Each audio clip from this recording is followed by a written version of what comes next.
of this sport, we're probably going to see a lot more people that were really just baseline athletically gifted, but not Mhm. fighters mentally, that are going to start to show up and train and everything like that. So, what is your perspective on hard sparring, hard training days, something that obviously shaped you and your Mhm. career and the future of the sport?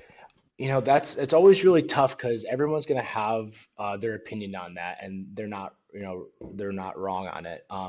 For me personally, what I found is like when you're young, I think like when you're younger, hopefully you get into this when you're relatively younger, and you gotta see if you can handle it. You really gotta see if you can handle that intensity.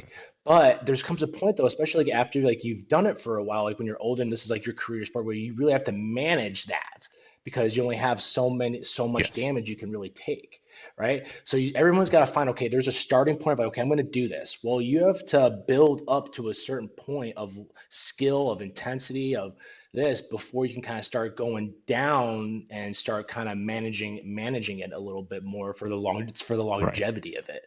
Man, fighting is hard to make long. And that's what you're doing is if you're trying Yeah. to, not spar and be as intense, you're trying to promote longevity, which I totally get. But at the same time, if you're not bringing that intensity there, you're going to be overwhelmed when that fight goes and that person's going at that full go and that full clip. Yeah. And it's really, really scary. I mean, there's always a different feeling when you're in there. When that door locks and you're looking across and they're not wearing shin guards, they're not wearing elbow pads, knee pads, and neither are you, right? So when you go shin to shin, you're gonna feel everything, right? When they Yeah. slam that knee into your nose, you're gonna feel it, right? Like that's a totally different thing. And so like you can even go as hard as you like 100% in practice, but you still don't fully know until that equipment is off and there's no Yeah. more teammates there anymore. There's just a ref that is going to do his best to make sure you don't get severely hurt.